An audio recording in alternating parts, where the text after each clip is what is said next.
জনাব মোহাম্মদ শান্ত সাহেব জানতে চেয়েছে, এমন কোনো সময় কি রয়েছে যেই সময় সালাত আদায় করলে গুনাহ হবে? খুবই গুরুত্বপূর্ণ একটি কোশ্চেন। আল্লাহ সুবহানাহু ওয়া তাআলা সূরাতুন নিসার 103 নম্বর আয়াতের মধ্যে জানিয়ে দিচ্ছেন, ইন্নাস সালাতা কানাত আলাল মুমিনিনা কিতাবাম মাওকুতা, নিশ্চয়ই নির্ধারিত সময়ে সালাত আদায় করা অত্যাবশ্যক বা আবশ্যকীয়। তাহলে আমরা জানলাম সালাত আদায় করার জন্য কিছু নির্ধারিত সময় রয়েছে, কিছু ডিসিপ্লিন রয়েছে।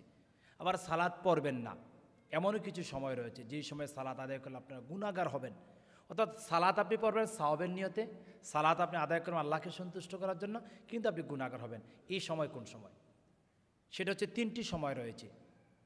যখন সূর্য উদিত হয়, যখন দ্বিপ্রহরের সময় হয়, যখন সূর্য অস্তমিত হয়। এই 3টি সময় যদি আপনি সালাত আদায় করেন তাহলে আপনি গুনাহগার হবেন।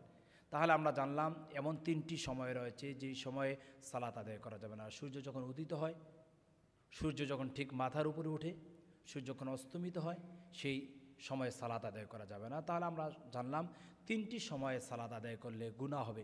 তাহলে আমরা সালাতের প্রতি ডিসিপ্লিন, প্রতি হুকুম আহকাম, সালাতের সাথে সময়ের সাথে কিভাবে ম্যাচিং করে সালাতগুলো পড়লে সওয়াব হবে, গুনাহ হবে না, এবং সালাতের নিষিদ্ধ সময়গুলো জেনেই সালাত আদায় করা আমি উত্তম মনে করছি।